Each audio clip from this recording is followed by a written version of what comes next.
Hey everyone, welcome to Satur-YAY. It's Carissa. Thanks for joining me. Today I have some cards with a whole latte thanks. They were actually inspired by this year's Red Cup. You know, the Red Cup, right? I mean, there's one in my hand like maybe twice a day right now, which is pretty bad. But anyway, we'll get to that in just a bit. I wanted to show you these embossing diffusers. Now, these are really cool. They're meant to use with embossing folders, but you can also use them with a die or a background die, which is what I'm going to show you today. It comes with these three in one set, these three sets. Now, when you use this oval by itself, just the part that's behind the oval will either cut or emboss.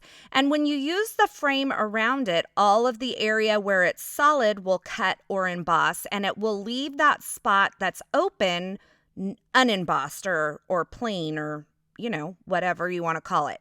Now, today I'm going to be using the circle one, and I'm going to show you that here. I'm going to be using it with the Stitches cover plate die.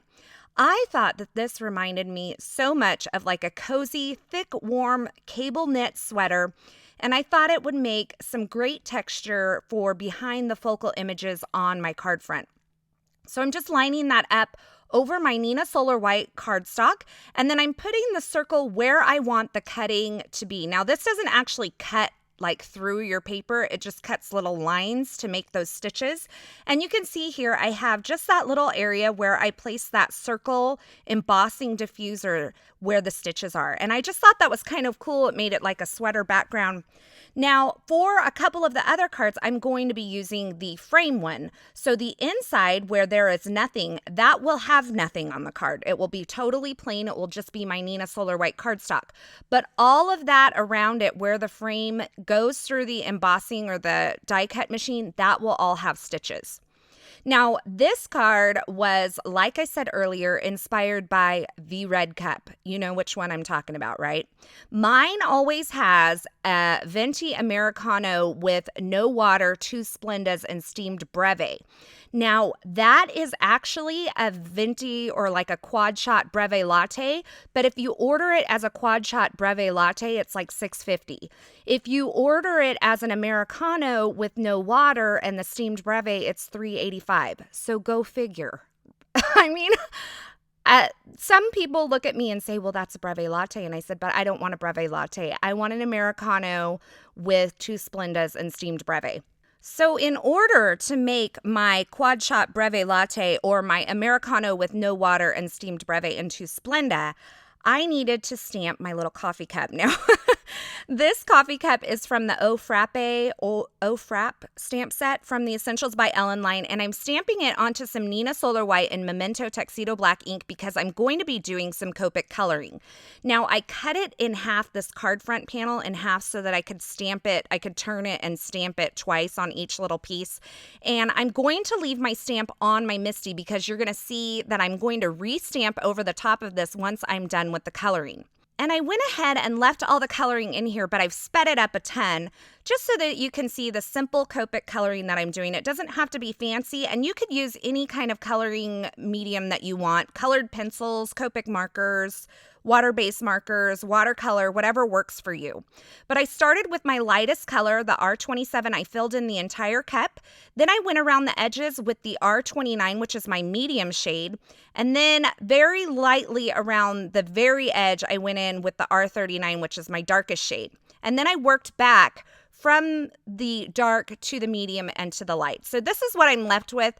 Now, these were Red Cup inspired, so I'm going to be using red cups, but I also made like a pink and then a plain white as well. Now, by leaving my stamp in the exact same spot and making sure that it's butted up along that lower right-hand corner, I can re-stamp this once these are colored. And I'm just using the VersaFine Onyx Black Pigment ink to make it a nice black line there around the edge of my cup. This is something that you don't have to do, but when you're using a stamp positioner like the Misty, it's really easy to do. And if you like those nice bold black lines around your colored images, this might be a technique that you want to try. But you do have to make sure that your stamp stays in the same spot and that you position your paper in the same spot when you go to restamp it, otherwise it won't work. Now I went ahead and cut out all of my little cups using the coordinating dies, and now I am bringing in the Ranger Dilutions by Diane Reevely paint pen. So this is a paint pen. This is not a gel pen. This is a paint pen. And because of that, you get a little bit more opaque finish, I feel like. I really love these paint pens. You can use them on black cardstock. They show up really well. And because, as we all know, this year's Red Cup has these hand-drawn themes on them, I am going to do a little hand drawing on my Red Cup. So I had a Red Cup sitting out in front of me, and I just made some simple designs because I am not a good drawer by any means. And I just kind of drew some simple patterns along that and filled up the cup. Now, I wanted to create some green and white striped pattern paper to put onto my card. This is how I make my black and white pattern paper that I've been using. This is the My Favorite Things bold diagonal stripes background stamp. I took out the black pad in my Misty so that I can use it with this cling stamp. And then I inked up the stamp with some Mojito pigment ink from Mama Elephant, and I stamped it onto a piece of paper that's a little bit bigger than my background stamp.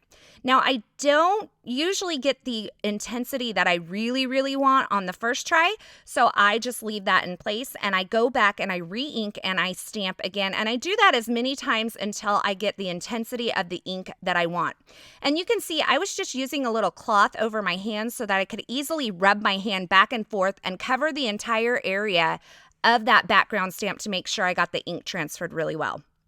So now that I have my background paper created, it is time to stamp my sentiments. I'm going to emboss them on the Basil Peppermint cardstock. So I prepped the cardstock with my EK Success powder tool. I stamped it in some Versamark ink. I was getting myself confused with the Versafine and the Versamark. And then I covered it in some superfine detail white embossing powder and heat set that. So you can see my pattern paper that I created there. I'm also have my little sentiment strip, and I'm going to cut that into a banner end. So I cut up a little slit up the center, and then from each corner to that slit to create that really nice banner end. And then I'm going to attach it onto my card front that has that stitching onto it using a little bit of foam adhesive here. So I've just kind of attached my patterned or that pattern cardstock that I created, the green and white stripe behind the back using the foam adhesive that was already on the back of that sentiment strip. I attached that onto my card front. I'm using my grid mat to make sure that I get all of my lines, everything lined up straight. Then I went ahead and put my cup on using a little bit more foam adhesive, and I trimmed off the excess. Now for a little fun element here and to pull in that green again, I went ahead and cut a green heart. That comes from the O Frappe coordinating die set, that little heart die cut. I cut it out of some caramel apple cardstock from Basil, and I attached it onto the front of my cup using a little bit of foam adhesive. And then I decided it needed some gold glitter because it's a Carissa card, right? So I added a little strip of gold glitter cardstock right in between those two. I finished the cards off by adding a little bit of the Spectrum Noir clear overlay right on those hearts as well as on the lids. And you can see as I flip through these cards here, I used all of the same elements. I changed up the layouts just a bit and some of the cup colors, just in case you weren't wanting to do a red cup on your thank you notes this year. But these are super fun. I love the way they turned out, and I love my little red cups. And you all know that when we go back to the white cups after having the red cups for so long, they just feel so plain and boring. I mean, am I right? As always, I will have links to all the products used in these projects in the description at YouTube, as well as over at the Classroom blog where you can see more still shots and find more information. All of these products are available for purchase over at ellenhudson.com. Thanks for stopping by today. I hope you enjoyed this video. I hope you have a very fabulous day and a happy new year.